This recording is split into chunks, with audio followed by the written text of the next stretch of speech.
Oath. Oath.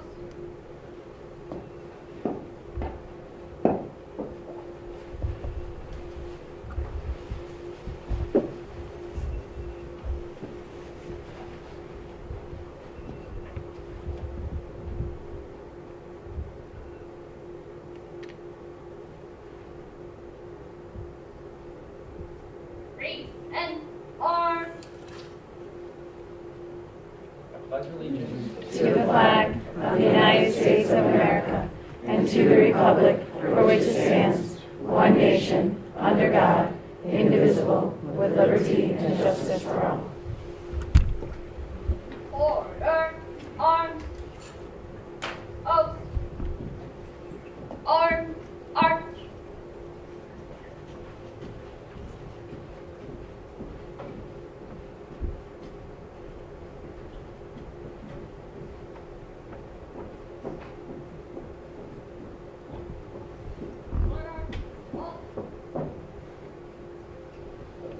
Colonel Board, come on up there for a second. It is Colonel? Yes, sir. I just wanted to thank you publicly for what you've done to the program and bringing it in. He's going to active duty. So we thank you for your service.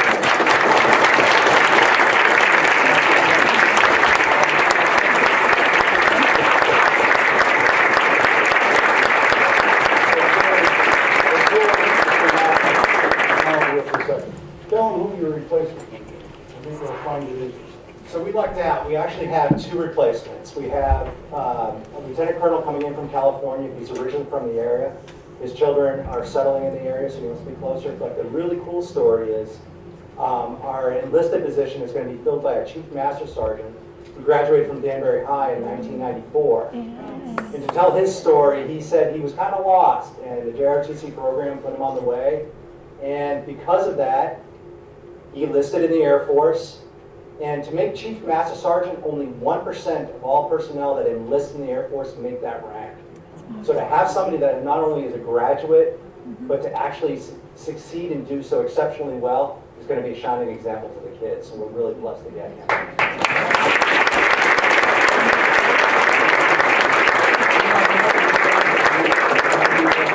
So the individual coming in, his name is Chief Jack Malone. Awesome. We're blessed with the program.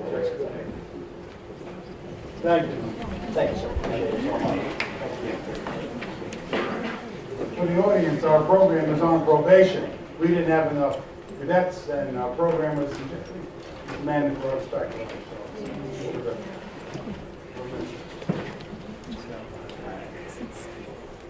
So, Rachel Shaleski is here. Kate Pinetta. Gladys Cooper. Here. Richard Janelli. Here. Patrick Johnston. Here. Frederick Karat. Here. David Matrena Will not be here. is absent. Emanuela Palmeres. Here. Ralph Pietrafesa. Amy Spallino. Here. Recognition of the School of Distinction Academy for International Studies, Ellsworth, Great Plain, Casetown, Village Primary, Moore Street, and Shelter Rock.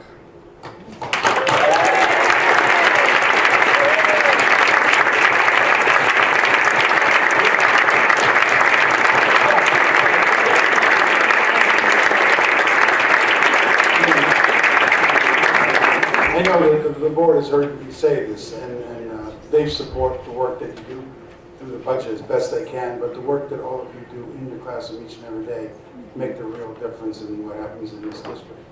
And as I keep saying, the number of students that progress here, it's bar none, would exceed much of what happens in the state. In fact, you've proved it for me.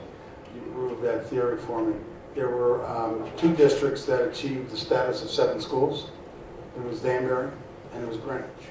And it was as disparate as they get in terms of resources. So not that they would go and work hard, I don't mean that, but you guys work extra hard. You get a lot out of not much that we can give you. So I know the board appreciates it, I appreciate it, and that's why we love to have you here. We put your banners around for you to take home. You could leave it here tonight, and then you can take them to your buildings. but I would like the staff to stand up from each school, and then principal just come up. I'm sure the board would like to shake your hand. It's a good, Absolutely. okay? So we'll start with the Academy of International Studies. Would you stand?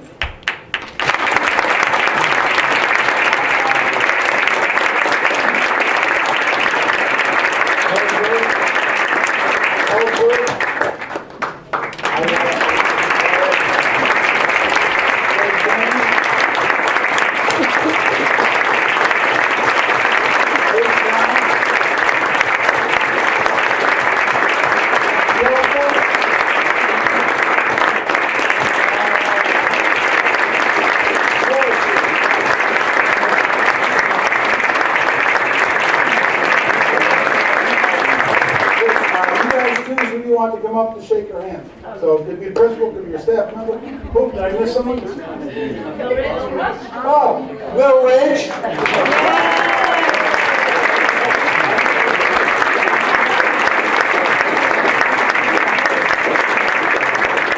You couldn't read that, he's not a product of Danvers. Right.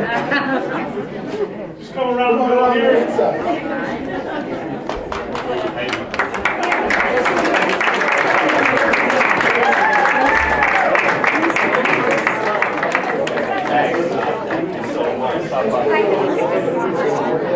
Thank you very much. Thank you. Thank you.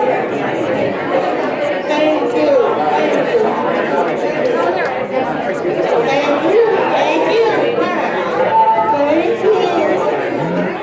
Sarah. Yes, can I get a picture of all the... Thank you. Thank you. Say thank you to all the teachers. You are all phenomenal. You're the ones that earned the award.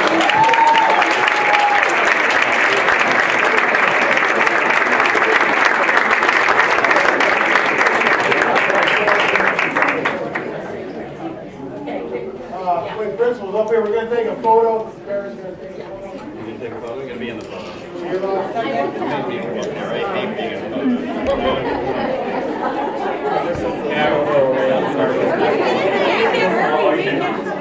Now they wait for the next.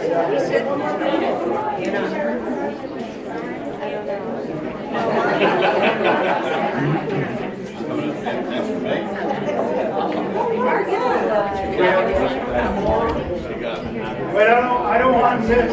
I'm Bill Ridge, where are you?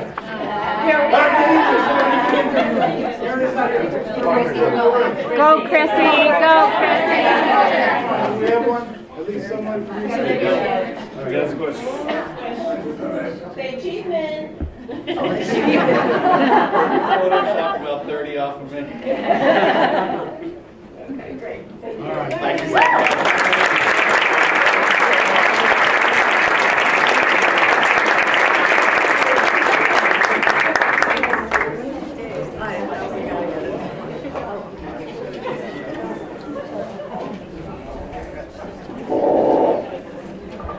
Thank you all so much.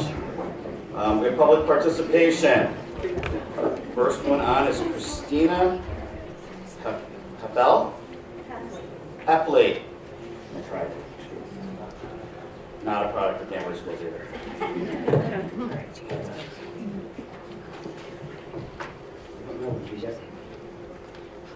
Good evening. Good evening. My name is Christina Heffley. I have 2 children at Danbury High School.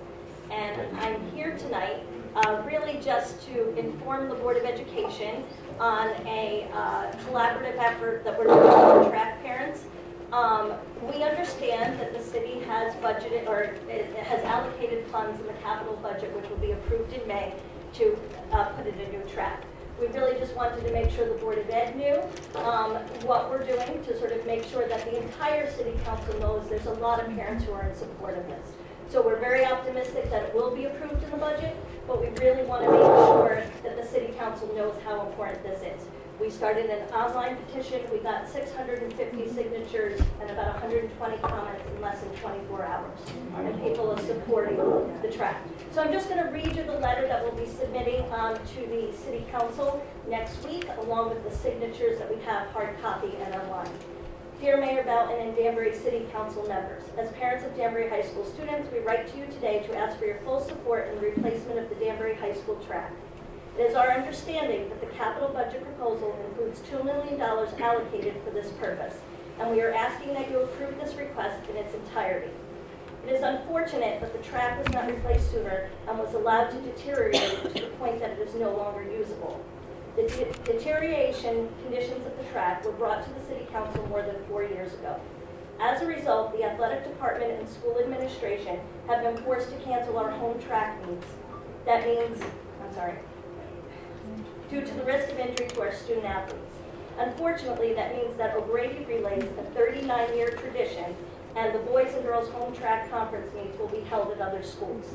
This is a loss of revenue for the school athletic program, an increase in transportation costs to the district, as well as a tremendous disappointment for our senior athletes who have worked so hard for 4 years to not compete at their home venue. In addition, the high school track is used by a variety of outside community organizations such as the Special Olympics and the middle school track programs, which also may need to find an alternate location for their programs this year. We realize there's nothing that can be done for this season, but we ask that you fully support the funding of this project and commit to having the work begin immediately after graduation. If this project does not begin in June, we risk the chance that it will not be available for next year's season and will potentially impact the use of this area by other sports that use the infield in the fall. Please make this a priority and begin the necessary planning work with the high school administration so that this project can start on time and be completed so that there is minimal impact to the next school year. We also request that a timeline be developed in conjunction with the school administration and that the timeline be communicated to parents. In addition to the signatures below, you will find a list of additional supporters, and I'll be providing a link to the online comments and links. Thank you. Thank you so much.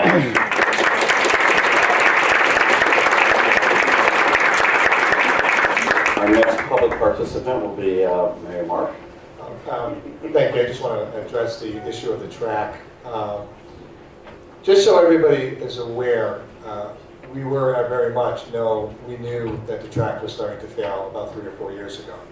But we were also in the planning stages, in the final planning stages of executing the new wing that's out there now. So we had to make a prioritized choice. We couldn't go fix the track and then go back and try to do the wing because we'd have trucks and dirt and all kinds of stuff flying all over the place, and we weren't really understanding what the impact would be onto the athletic facility while we worked on this wing.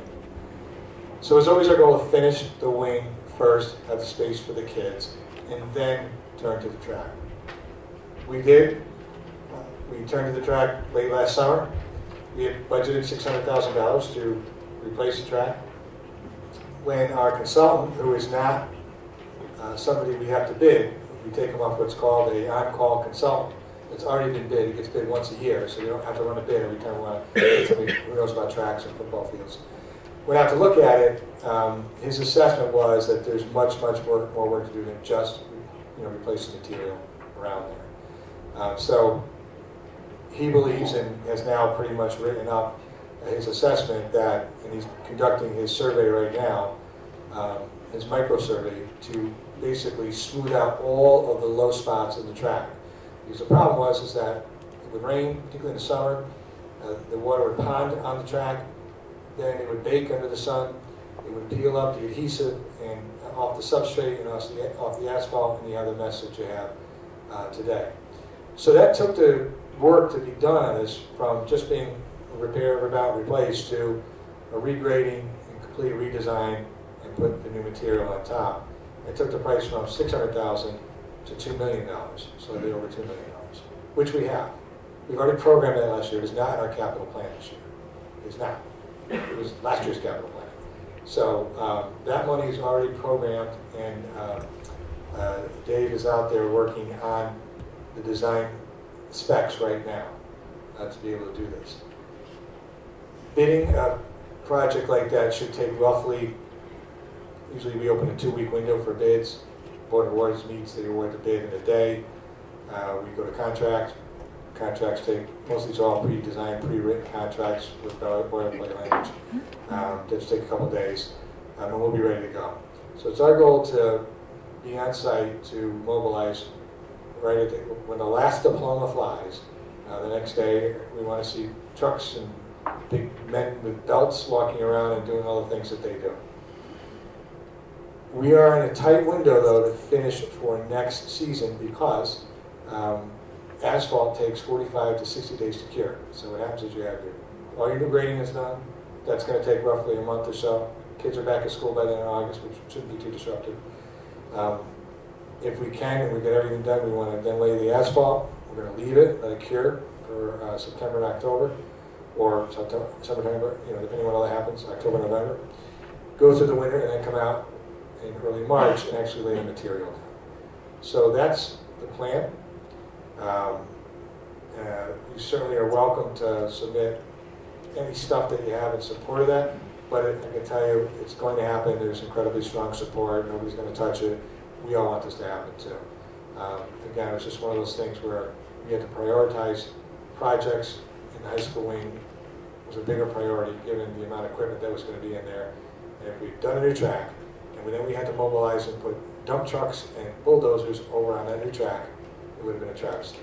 So it's just one of those things that we had to do. But we're with you, and I can't run, but get shot put or something if you want to do that there. We're just as excited about it as you. It will not be orange and blue. I have to say it's my idea. We really killed it.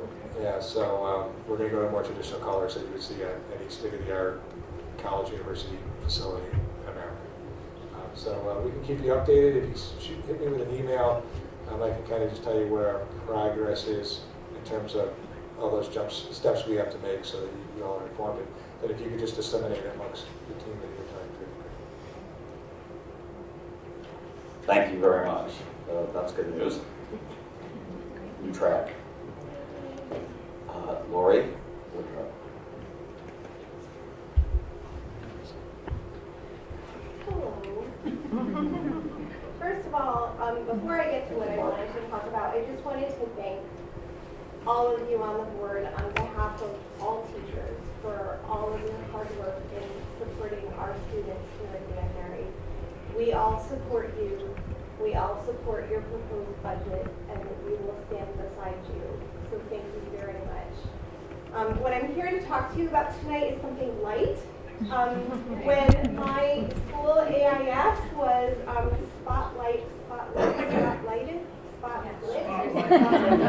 You're the teacher, tell us. Yeah. When we were in the spotlight a few months ago, I mentioned to you that we were doing our very first musical called Twinderella, and it was April 3rd, 4th, and 5th. We did not know at the time that we were going to be running against Danbury High School, and who can really compete against Danbury High School? It's a little elementary school, Danbury High School. However, a lot of our students from AIS who have been in our previous plays have had starring roles in middle school and high school. So I would like to invite some of you. I have some tickets here for you. I have 2 tickets for Thursday and 2 tickets for Friday for anyone who would be interested in coming to see where the some stars of Danbury High School and middle school get their start. We've asked a lot of these kids. We've been rehearsing since December. I have many more gray hairs now, but it's all worth it. It's really coming together, and I really think that you would just be so proud of all of their hard work. And I would really love it if some of you might consider coming. So I'm going to leave, or I'll pass the tickets down. There you go. April 4 Thank and 5. April 3rd, 4th, and 5th. These are for the 4th and 5th. Yeah. Are you doing anything during the day? Based on Yes, time? Maybe we have. you can say that. Oh yes, thank you. On April 3rd, we're going to have 2 in-school performances. One will be in the morning. I'm thinking between 9:30 and 11, and the second one will be in the afternoon, probably from 1:40ish to 3:10, 3:15. If that's better for you, please come then as well. Thank you.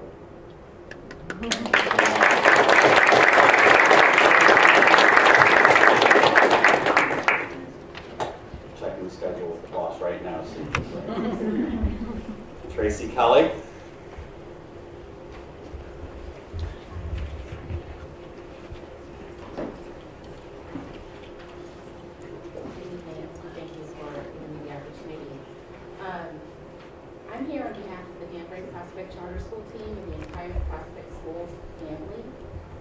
extend the warmest congratulations to the principals, teachers, staff, families, and students.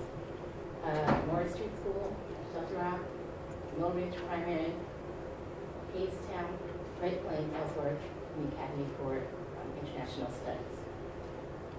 Your hard work, commitment, tenacity, grit, and focus, coupled with high expectations and a joy for teaching and learning, have brought you to this place, and each and every one of you should be exceedingly proud of your accomplishments.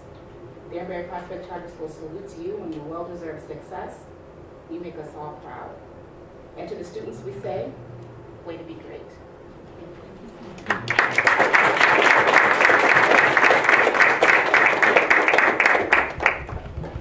Okay, is there anybody, that's all that's on the list, anybody who wanted to speak that is not on the list? Anybody? Okay. All right, moving to the consent calendar. Oh.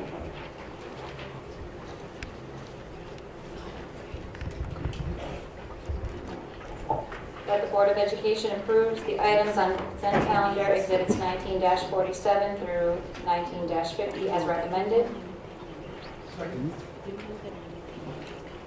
Any discussion? Hearing none, all those in favor? Aye. Opposed? Oh, excuse me. One abstain. All those opposed? None. Okay. So we have 9, 4, 1 abstain. Motion carries. Okay. Employee representative? No. Okay. Student representative. Hello.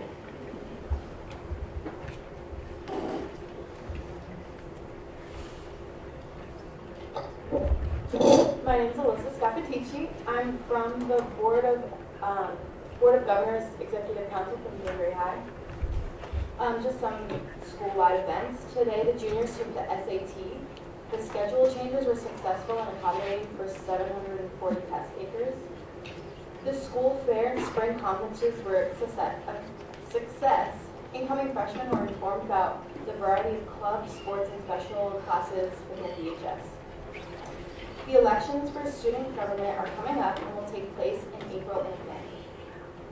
The DHS Board of Governors they held a survey for students to choose the design of our brand new mascot.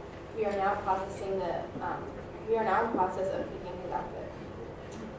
The Danbury High School production of Godspell will be open next week. It is a high-energy show that teaches about the power of love and community. There will be a show at 7 p.m. on Thursday, April 4th, 7:30 on Friday, April 5th, and a 1 p.m. and 7:30 p.m. show on Saturday, April 6th. Danbury High's acting class will put on a production of The Laramie Project, a play about a reaction to the 1998 murder of Gay University of Wyoming student Matthew Shepard in Laramie, Wyoming. There will be 3 performances on May 2nd, 3rd, and 4th, and will take place in the school's brand new black box theater. We are getting close to the end of the school year. The last day in graduation is both set for June 19th.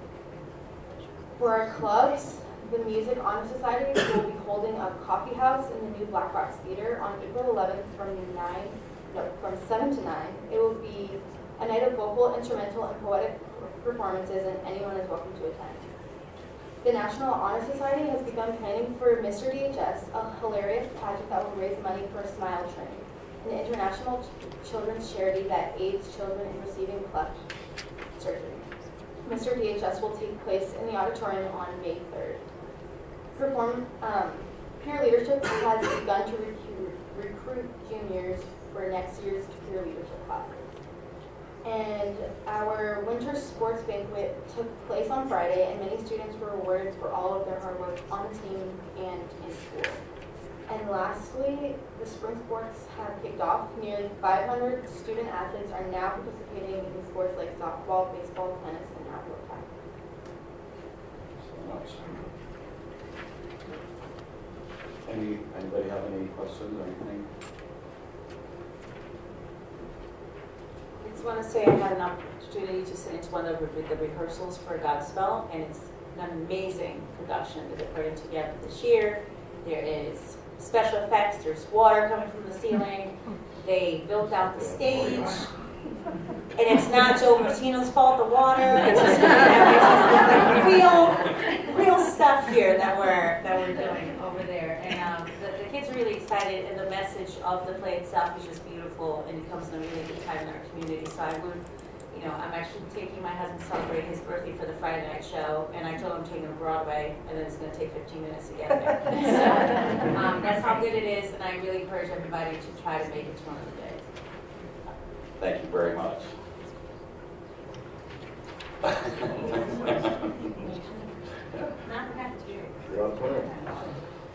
All right, thank you so much. Now we have a state budget update with Ryan Bingham. Ryan's our lobbyist, and he's been busy, particularly the last few days. And some updates. I know I asked, you had some notes from the board members and also from us on some bills. Might want to update us on. Yeah. Ryan used to go to board meetings at one time when he was mayor of Torrington. That's right. What do you got more to say on that? Thanks for throwing me under the... That's okay. So you're used to these meetings? Yeah. So Ryan Bingham with Sullivan Lashane, your representative, non-elected representative in Hartford. Figured I'd give you kind of a where we are in the legislative process with regard to the budget, and then talk a little bit about what's in front of you, which is the bills that are out of committee, in the Education Committee, which is your committee of cognizance in Hartford. So just a kind of high-level view, there's two budget bills that we're watching for the Board of Education, 7148, which is the appropriations bill. It's the budget bill, the spending package from the, is this on? Yeah, get there with both banks. Got it, all right.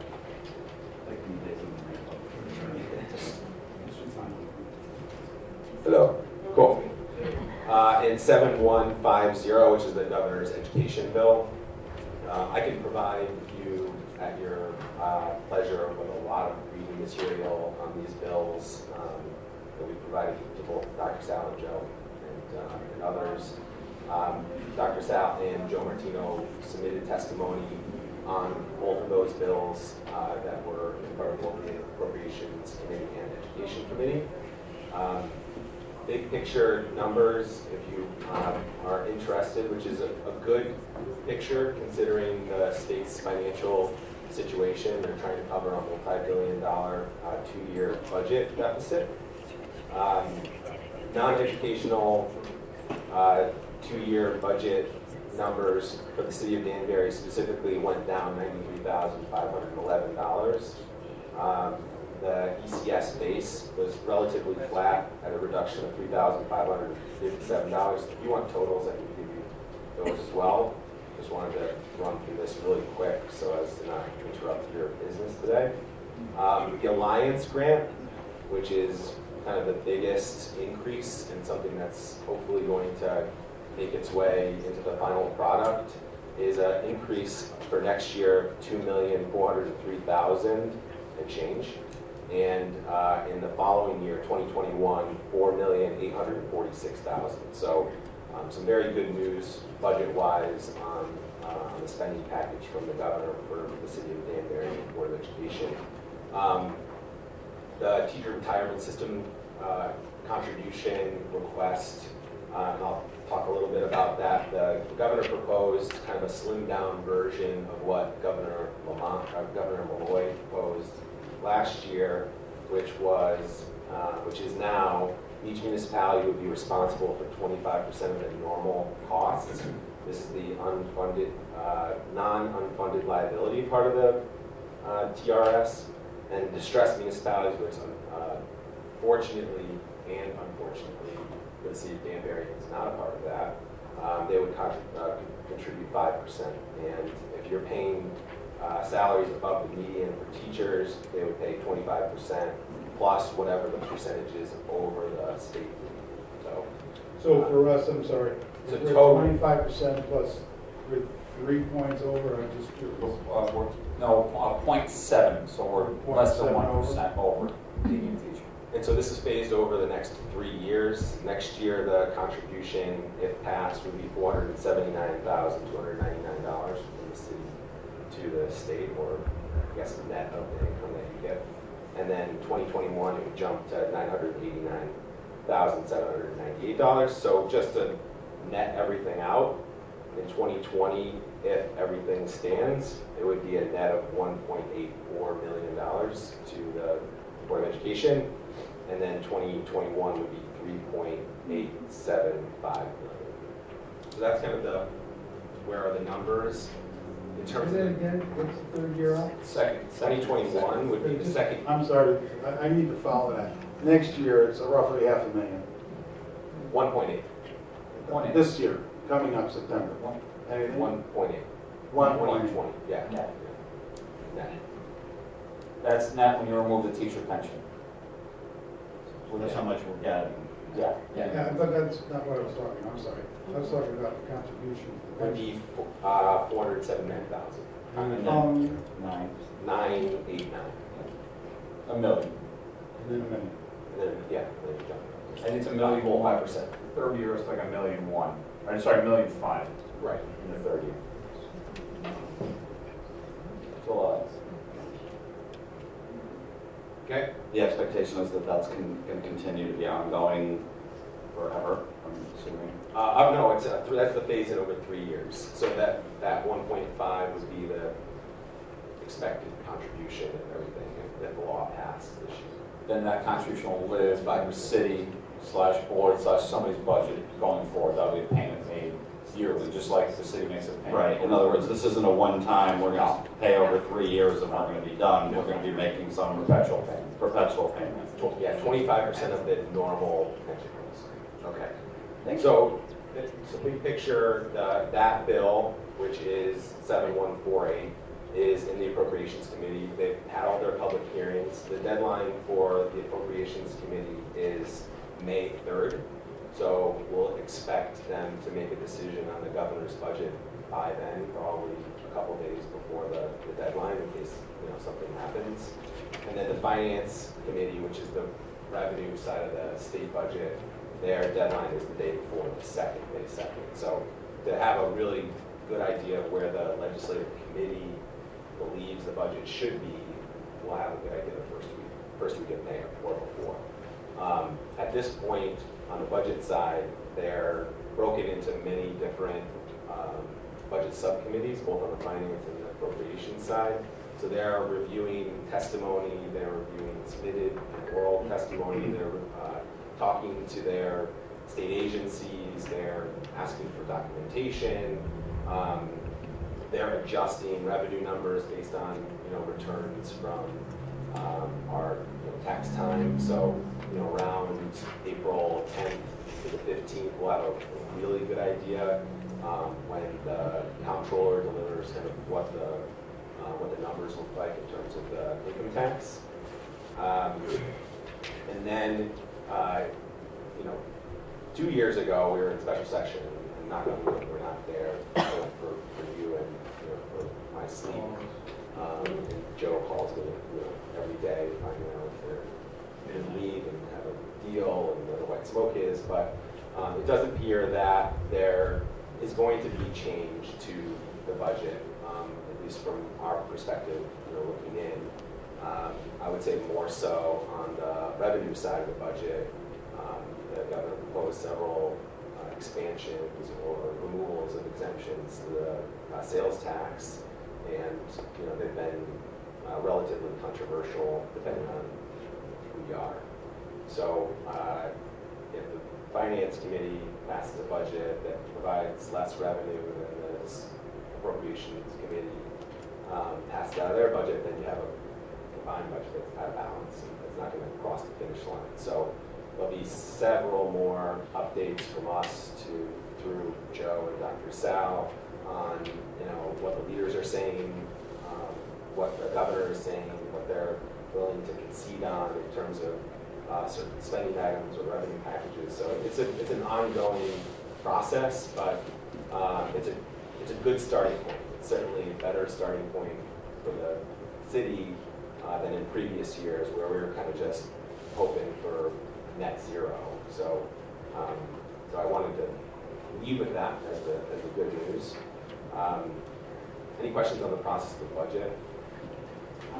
Could I just also, I want to ask a question, and since you are lobbyists, I am not as familiar with all these bills as you are, but when it comes to a dollar amount to a particular item, I would have been more comfortable with you putting an attachment with a number to that particular bill. Yeah. This way, you're throwing off numbers, you're talking about teachers' pension, and I want to be able to put a dollar figure with that I can see on the sheet. And I'm not asking, I'm asking you to do additional work. Yeah. But, because we don't have the expertise that you have to understand what you're talking about, and I would appreciate that. It's a great segue to that next part of the process. So the document in front of you is a list of the bills that the Education Committee has already acted on. So those are the bills that they've passed out of committee. There's still one or two more Education Committee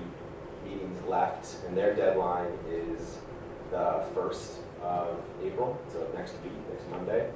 And so I'll update that document for you.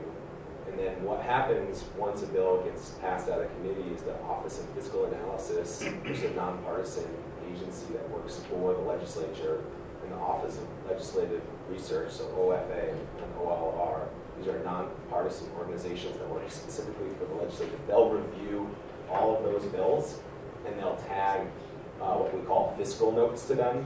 So it'll be impact to the state, positive or negative. So will there be revenue to the state or an expense to the state, or positive or negative impact revenue-wise to the municipality. So what I'll do once that work is done, so it'll happen within the next 3 weeks, I'll update this document with the file copy, and then I'll have the fiscal note. So you'll have an idea of what it'll cost the state to enact these particular pieces of legislation if they cross the finish line, or if there's an impact to the district in terms of cost. And then my ask of all of you, after I leave here, is once I send that updated document, is really to provide kind of a comprehensive outlook on what the direct impact is to the city of Danbury and the Board of Education. So what I'll do is work with Dr. Sal and Joe, and we'll look through, just to give you an idea, the Education Committee started with over 250 bills this year. What you see in front of you, I think, is about 45 bills and maybe another 20 or 30 on the way. So, we've narrowed down this large, not me, but the legislature and the Education Committee has narrowed down this large scope of bills into the document that you have in front of you. So it'll give us a better idea as to kind of the direction that they're headed. And what I'd like to do in collaboration with you is deliver kind of a guidebook for our legislative delegation as to what the direct impact is to the Danbury Board of Education. So that's essentially my plan, at this checkpoint in the legislature, is to work collaboratively with you all to deliver a cohesive message back to your tremendous delegation in Hartford and to the greater legislative leadership on what the direct impacts are. So yes, I think that's a great question. I hope I answered it in a very broad way, but I'll get everything that you need to you within the next 3 weeks.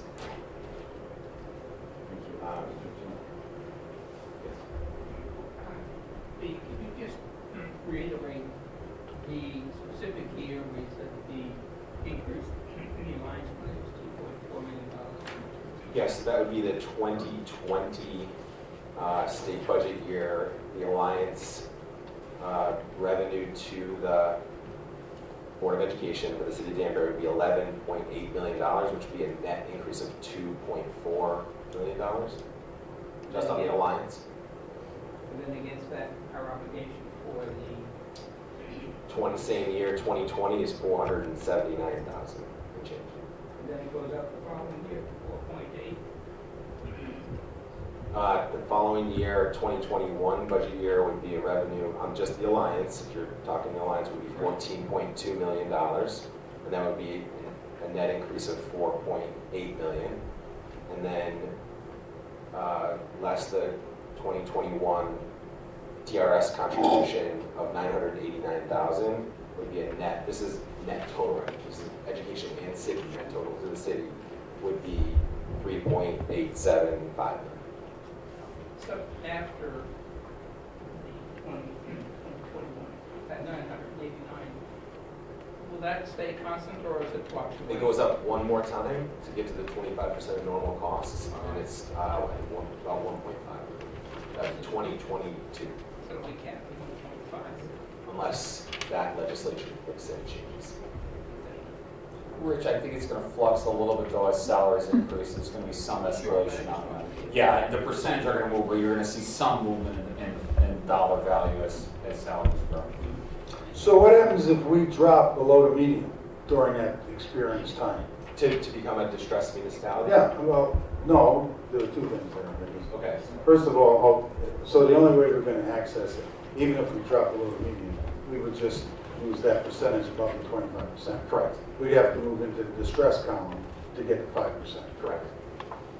It's just so you have I do, and I can give this to Joe to make copies, just so you have an idea. Distressed municipalities are the top, essentially, there's 9 criteria, but it's the top 25 towns with the highest total scores designated by these criteria. And there are things like per capita income for the prior year, percent of poverty, unemployment rate, percent change in population, percent change in employment, percent change in per capita income, percent of house stock built between, so older homes, percent of the population with a high school degree, and per capita adjusted equalized net grand list, so the total grand list for the town. So it's, all of those are weighted, and there's a really cool, if you're a town geek like I am, they track the last, I think, 15 years of who comes on and who comes off in terms of communities. Danbury's never been designated as a distressed community. I would suspect probably you're way above on some of these criteria, and maybe that's the reason, which is I think a good thing for your local economy, but you kind of get tagged as a wealthier community. You're not out of 25, I guess. So that's I can provide that for you. Hi, Ryan. Hi. Quick question for you. I know that you're going to get back to us with the fiscal note for some of these bills, but just as they stand right now, some of these bills have very broad names, such as SB 00850, an act concerning public schools. Yep. That kind of encompasses the whole world. So if you can just touch on that, and also there's several other ones that I just have a little bit of a background question to ask you, if you can clarify, but if we can start with that one, because that's pretty broad. So so as to not take up too much of your time, I'll send you guys the actual document, and they all have a link to the bill. Yeah, I just shared that with the board as a hyperlink. So you don't have to read the bill language. When the file copy comes out, the Office of Legislative Research also breaks down what the bill does.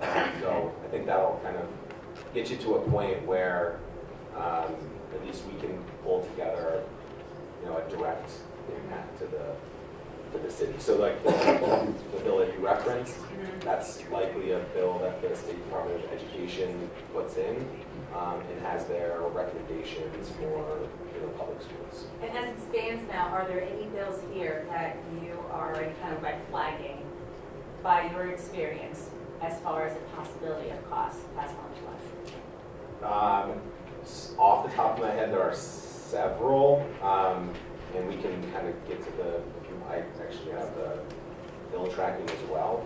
So we do and work with Joe on, kind of this is going to be the impact, but we're at that point now where we're really going to dilute a lot of the bills that may not have a direct impact on the Board of Education in Danbury, or if it's de minimis in terms of impact, so we can narrow down and concentrate on the ones that we want our delegation to really, be alerted to. So we're in that process. Yeah.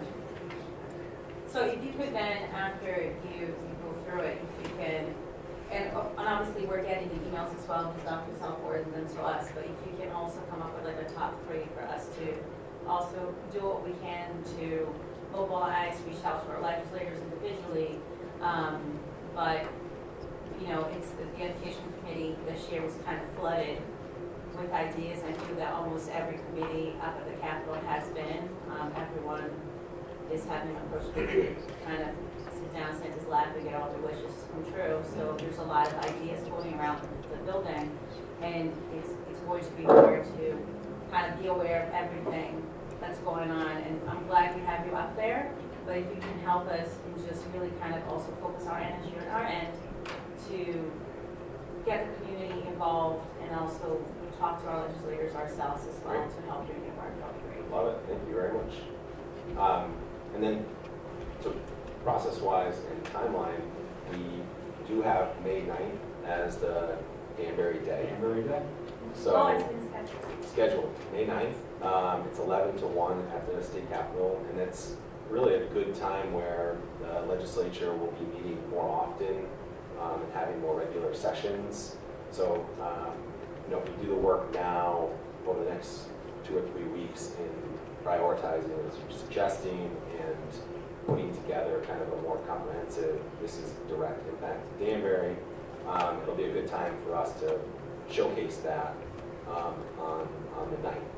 This year, Representative Gucker, being the most freshmen in our delegation, or he's a glutton for punishment, one of the two. He's chairing the committee of our delegation to come up with ideas and help plan with our firm and the mayor's office the events for the day. And we're going to theme it around kind of a night at the opera in honor of Marian Anderson, the Danbury local famous Danbury person. And so there'll be kind of opera type themed stuff. I'm not sure what kind of food gets served at the opera, but we're going to find out and we'll serve it. Those ugly hot dogs wrapped in whatever. Yeah. We are aware that corn dogs. Was it like popcorn dogs? It was very that really nice. I heard it was too expensive to bring Uncle Sam to the Capitol and then back to Danbury, so we're going to leave it there. We're going to do a night at the opera or the day at the opera at the Capitol. So, and then we're always encouraging, our delegation members and yourself, if you're in attendance, to wear a hat, because obviously we're the hat city, and that's kind of a tradition. So we'll see wearing hats to the opera. I don't know, maybe 2 and then take them off in respect to the opera. I don't know, we'll have to figure that one out. But again, May 9th, 11 to 1, and obviously there's still some details to be worked out. Just to give the board a framework too on some of the bills they're tracking. So one of the other bills, not even on the Ed Committee, is sitting over in the Environmental Committee related to prohibiting use of styrofoam trays in Connecticut schools. It's a great bill. I'm going to be honest in that. But for us, it's about $125,000 an increase in tray costs. We currently do a styrofoam tray. So if we go into a disposal biodegradable tray, it costs $125,000 to us. We go from like what's called 0.4% to almost 1.5 cents per tray. Good stuff, it's good for the environment. It's a great idea. But it's financial, and that's not even sitting in the Ed Committee. That's over off in Environmental Committee right now. So, and that's moving ahead. How far that goes, I don't know. We've looked at different options in that already. I looked at disposal trays a couple years ago, but those are all things that are sitting out there. What makes it through the funnel, as we say, is hard to say. Where Ryan's list sits right now. I think some of these are old bills that I've seen before. They've been kind of recycled. But what makes it as I keep boiling this list down? We'll say. But yeah, those are just pieces that are sitting out in other committees and get attached to other bills and move through. And then that particular bill would likely be referred to education for another set of approvals, cognizance for schools. So I'm sure they'll have to review that as well. What's happening, Ryan, the governor was here Friday and talked about empowering his commissioners to make these decisions and not to take to do what we had to and to understand as a state, we can't do the nice things. You know, and I put that as a banner because I've been through some of these in the cabinet.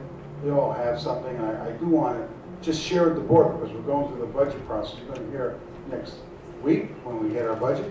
But for example, at $125,000, if that's approved, it's not in our current budget. Remember, we have not assumed the 2.2 million, 2.4 in the current budget in terms of our amount, adding to the operation budget that we have. So that money coming to us is a big deal. But a lot of it will be encroached upon. One of the things that you know, this bill on school climate, school safety bill. I had, you were looking at that for us, right? And things like, very simple. I mean, if it does come to fruition that it happens, folks are going to have to be given the permission to leave their class, have team meetings. Those team meetings are going to happen during the day. There's going to be subs involved in those.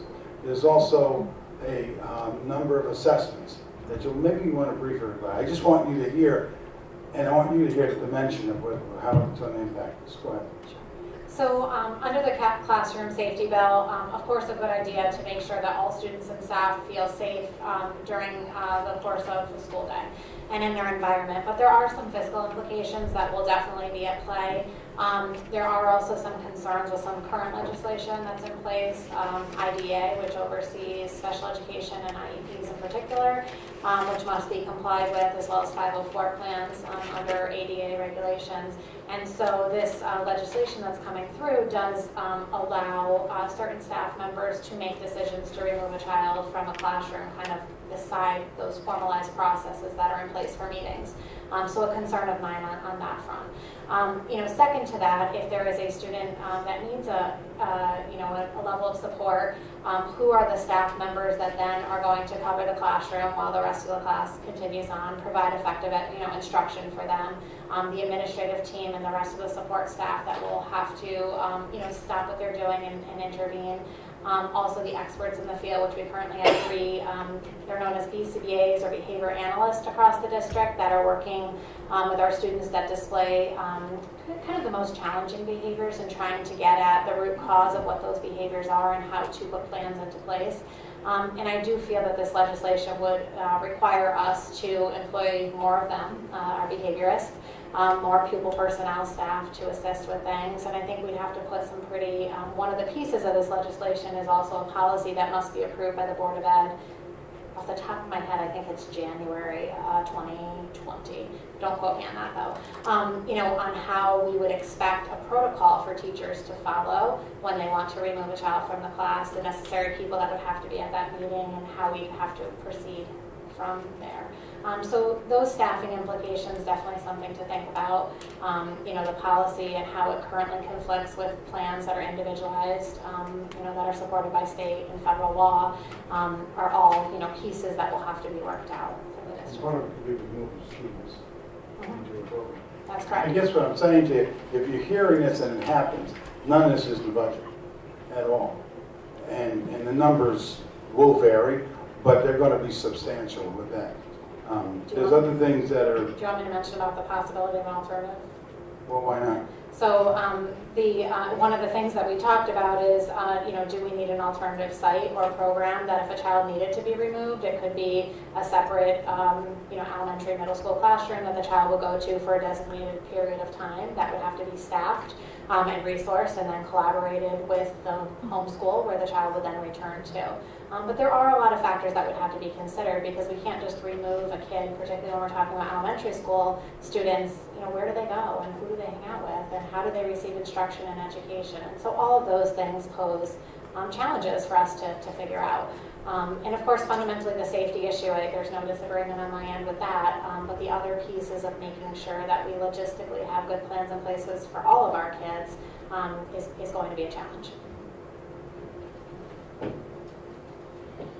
Do you know where that bill is? I think it was reworded and then moved to appropriation. Right, so the bills that will get designated as cost to the state will go to appropriations, and so that bill specifically is in appropriations and not. Do you get a sense of not at this point. It just moved yesterday. Yeah, 2 days ago. Well, I read through it, and it does have an appropriation within their amounts that they're appropriated. And it only talks about the PD development for teachers, which if it requires that, we're having a challenge now to PD our teachers, but no cost explicitly is going to any operational or intervention or assessment pieces. So I think folks have blinders on and not understanding the impact of what's happening. So that's what we're going to have to communicate explicitly to them. We're hoping that it's going to make a difference, because it's not in our budget right now. Sounds like it's going to be on the top. Well, we'll be there. I mean, yelling and screaming. The cabinet members submitted testimony for that? Yes. Yeah. This bill here was vetoed by the governor, right? They did put a committee. The committee did meet, and they did modify and we submitted. So they did.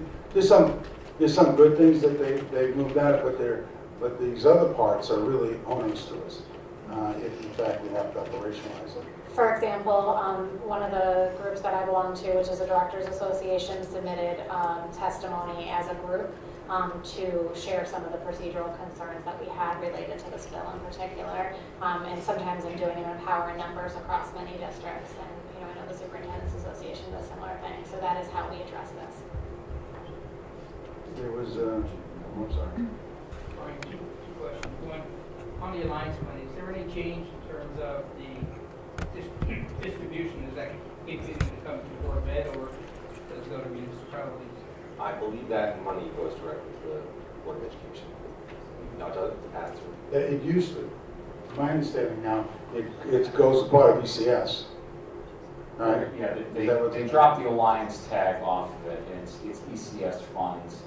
It's still there's still application process. They have softened the operational portion of the language now that is in there as far as it's used for operations. It allows us 50% of it to be used for operation. Before it was kind of gray. Now it's very explicit. The other 50% has to go to close the achievement gap. But it's routed now. It's not a categorical to the board. It goes to the municipality, and ECS passes through to us. So it's not, but we still have to apply.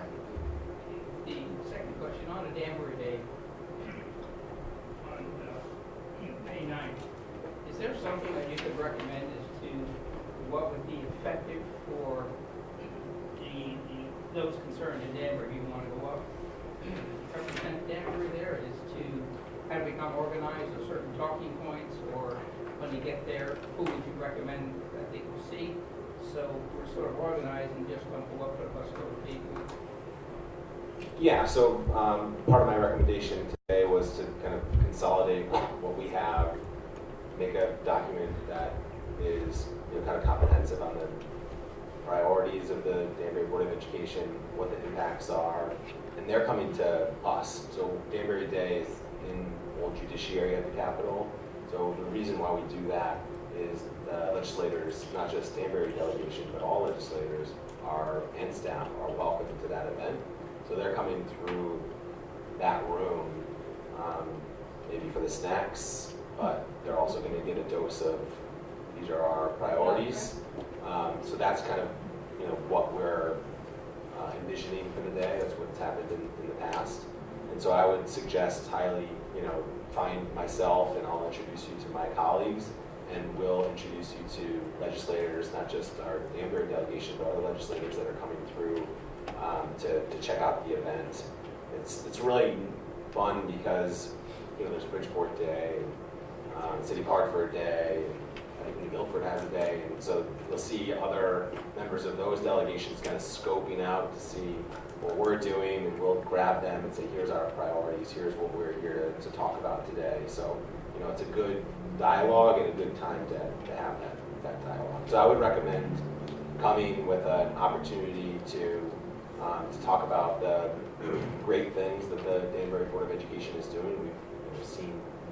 I've seen just sitting here for 10 minutes prior to speaking some of the highlights. So your job is to kind of say, despite being pinched on revenue, we've done these wonderful things, and just envision how wonderful Danbury Public Schools could be with, you know, if it's the budget we wanted to talk about, or you know, a certain bill that, you know, is of consideration. Yeah, I think that's a valid point, because if we just talk about the schools of distinction, sort of comes back to bite us, in that they say, or it said, I shouldn't say they say, it said to us, you do so well with what so little you have, you know, why are you asking for more, you know, more money? So it becomes an issue for us, but I tend to think if we make it effective on May 9th, then we come up with some sort of a unified set of talking points. Would one of those talking points be the appropriate, say, the 25 credits, is to the impact it has on us as an unfunded mandate? Yes, and that's been part of our talking points for a couple of years now, and they've kind of been able to push that down the road a little bit. So yes, that's already on a document that we share with our delegation, but certainly as we kind of put together what is relevant and alive in terms of committee bills and bills that are impactful to the city of Danbury and the Board of Education, and you know, kind of the ongoing challenges that, you know, you face inclusive of the graduation requirements. We'll put something together for your review, so that you're not coming there empty-handed and without a thing. Mayco. Brian, is there any way to do an ask in the program? Because, you know, I've been to several, and it's a very nice, fun day that we have, that ceremonial part where we recognize people from the community. But I just feel, and I think this to Mr. Janelli's point, sometimes when certain special interest groups have the opportunity to go around the Capitol and lobby and go to house Republicans, house Democrats, and visit them in their offices and try to do that lobbying, more business gets done, right? But with the event format, if you look at it almost like as a nonprofit entity, right? If we have the gala but we don't do the ask, then we're just having a nice party.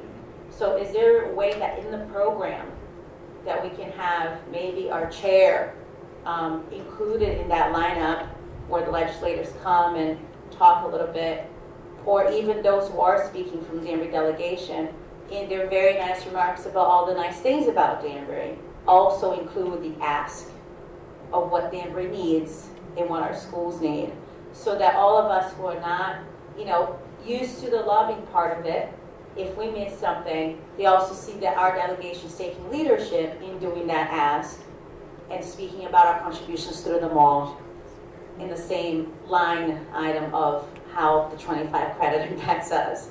So if we can just consider this year in part of the formal speaking part of the program, also get down to business a little bit, so it's not so much us trying to do that, because I think that on the floor side, when you have the different tables and the people at the event, we should be focused on building relationships with legislators from other areas, not our delegation. But I think as this is their turf, it would be great to see our delegation really kind of like, you know, do the ask, name the cattle and say, this is what we need, this is what we need our colleagues from surrounding towns to support. Makes sense. There's parts of the bill that's helpful. Part of the report, we're going to talk about the recruitment. That bill in terms of recruiting minority teachers is really helpful to us. There's really a lot of incentives, so that's a good bill for us to advocate for. One last point I want to make to the board today. I was reading through Ryan, it's bill number 1018. I just sent it to all the class superintendents. They call it an opportunity to close the gap, but in actuality, what I'm reading it through for the third time. It sounds to me we're entitled to a priority grant of how much, Joe? 1.7 million. And what comes out of that? All day kindergarten teachers, some reading coaches, and I believe some bilingual teachers. So this is great, right? And that's part of our thinking in our development of our budget. I'm reading this, and it's giving me the opportunity to think through redoing that grant, focusing on chronic truants and reading scores, And all of the resources that I have now, it looks as though if we haven't made gains in our LA scores, according to the accountability table that I'm trying to find, we're going to do it right now, in addition to our chronic truancy, if that's not been improving, we're not going to be entitled to about 50% of that money. That's the way it looks right now. And for us, that would be half the amount of money. For us, just that statement there could impact our kindergarten. And this came out of nowhere. And that's the kind of thing we're going to have to talk about there. You know, I don't know what's going to happen when this thing moves forward. But these things are just showing up, and they could be devastating. This could be devastating to us, if in fact it happens. And then we have another year that if we don't we're not successful, they'll remove more money. And it'll be on a sliding scale. We've always thought they were going to try to get rid of this grant. Priority grant was the original Alliance grant idea back early 2000s or so. It was designed, there's about 15 school districts, 13 school districts sit in that grant. It's a very small number. It's hitched to our Alliance application right now. The state has whittled away at that. It's taking cuts. When I got here, it was about $2.3 million, so they have kind of reduced that down. Putnam, actually, their scores got too good and they lost all their funding out of their grant. You can imagine it, about $500,000. So that grant's been a complicated 1-3 years. It's been on my radar of concern to reduce for a while. I just, you know, I know we're getting the 2.4, thank goodness, but what they're giving us here, they're taking quite a bit away from here. I think they need to realize that. The challenge the board's going to face, as always, though, session ends when, Ryan? June 6th, 5th. I mean, we have a lot of, it's a little different than some years. A lot of money, more than most years, sitting up in Hartford, where, in other words, typically we've had maybe 900,000 or so. Now you've got, 2.4 million. If you net out the pension, like 1.9 million. So it's significantly going to impede making movements in the budget, I think, until as we get later or more certain on dollar values that we're actually received on it. That's going to be a challenge. It's no different. We've been there before in this situation, but it just, we're not going to make those, kind of quick decisions like we usually have done in May. Just to finally repeat myself, we tend to think that the talking points, however it comes about and who develops it, what consensus of groups you do, is extremely important for us to have. This way we can parcel it out to different bodies to go up. Also, the other thing, let's not forget, these talking points can be used for our own purposes with the city council, is to go before the city council and educate them as to what's on the horizon and what the effect is on the district potentially, and therefore educating them to support this budget. So come up with talking points and then an organized mechanism, an organized group of people who are willing to go to Hartford to discuss this, I think makes it very prudent. In the years past, I've belonged to nonprofits where they send busloads of people up. I think it's just getting donuts and apple juice, a waste of time. But in this case here, I tend to think is that we're at a critical stage. There's a lot of unknowns. There are some underfunded mandates that are going to potentially hurt us. People have to be made aware, the legislators as well as our own city government. Yeah, I think it's a good point. So, I'll reiterate kind of the plan as I see it, and correct me if I'm wrong. At this point, there's another week left of some of the non-budget committees. We'll pull together kind of a list of bills that could impact the city, or just the Board of Education at this point. Joe, Dr. South, and then you can assign me a couple of yourselves, Board of Education members. We'll put a document together and prioritize it as to impacts to the district and cost and level of seriousness, and we'll do that through the next 3 or 4 weeks in preparation for end of April and early May for distribution. One to our delegation, but as a list of talking points for Danbury Day, and then and for my work, working with the leadership on all the caucuses so that they know what the impacts are to districts that they may not have representation. And since I'm the one spouting off and recommending this, I'll volunteer myself to be a board member. Would you like one of those volunteering that I Heading up the committee programs, thanks. So I brought cards. If you don't mind taking, I should have enough. If you don't share, people will copy them. But my cell is on there, my email is on there. You know, I'm a heartbeat away from a response. If you're up in Hartford on other business, please give me a call. I'm there every day when we're in session, and I'm certainly available to kind of walk you around, show you around, see if our delegation members are available. So, please use me as a resource if you're up there, if you have any questions. And it sounds like we've got a pretty good plan at this halfway juncture in the legislative session. The governor said at our meeting Friday, he welcomes us to go up there, knock on his door. I wrote you.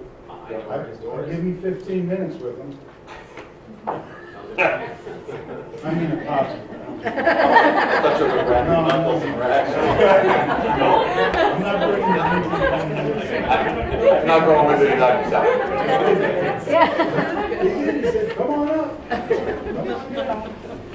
Good night. We'll go with you.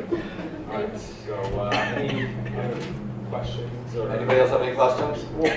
Ryan, we'll keep boiling down the education list as stuff, since either dies in committee or moves ahead, we'll keep boiling that down further. Thank you so much, Ryan. Thank you very As much. always, highly enlightening. Thank you very much. All right, action items.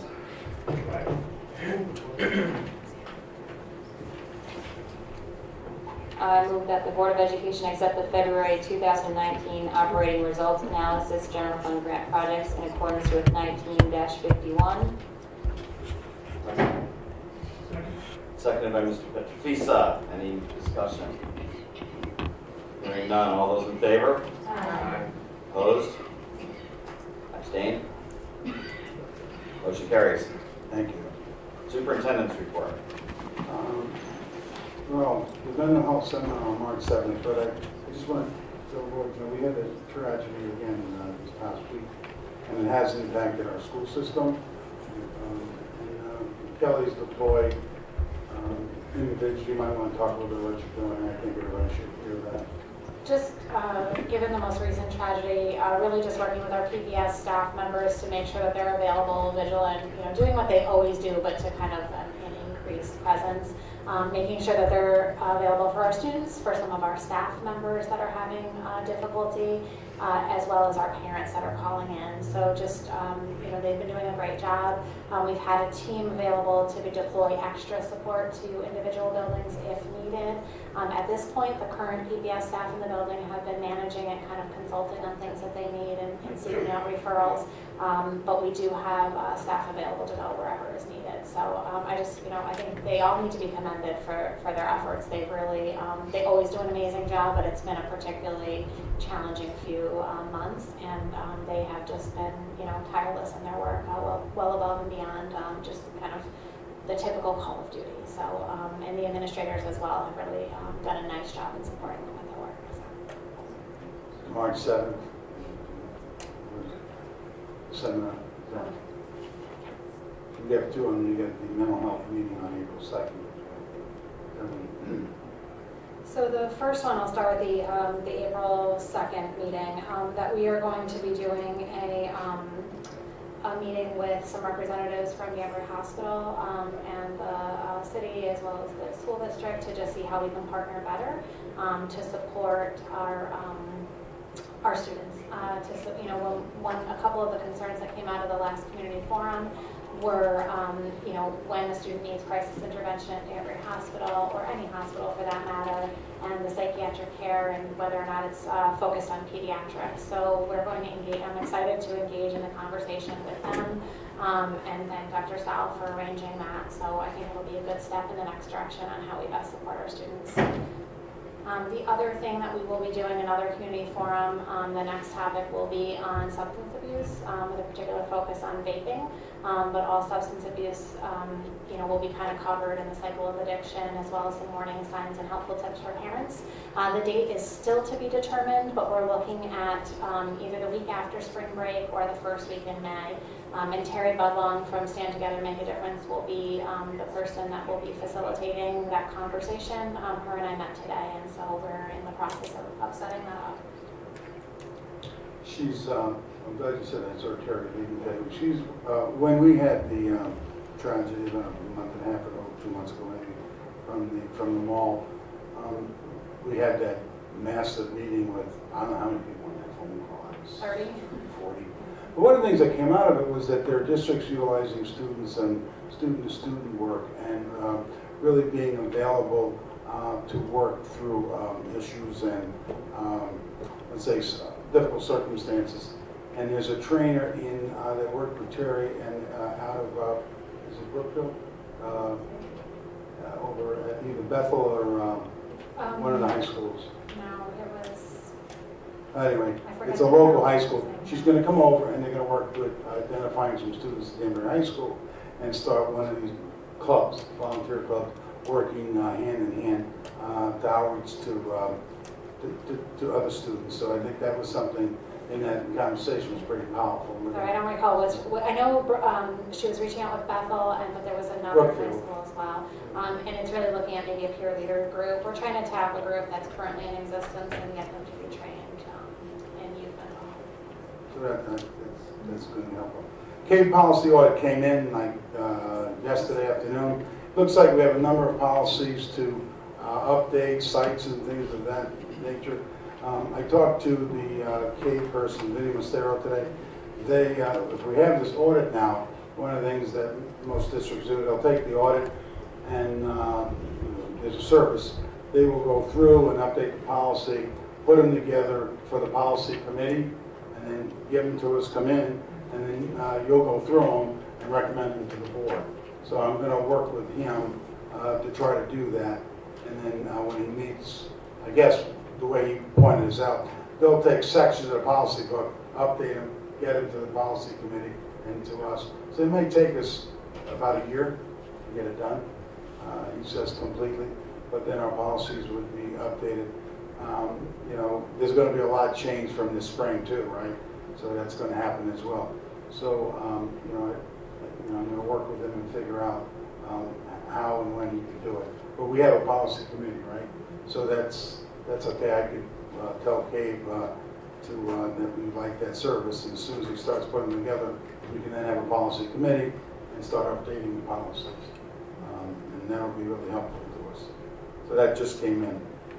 Teacher recruitment, you might want to talk about the New York and the legislation that's helpful to. Right, so 'tis the season. We're rolling into now recruiting season. And I've talked to you kind of over time, so just to kind of recap a little bit what our efforts are in this regard.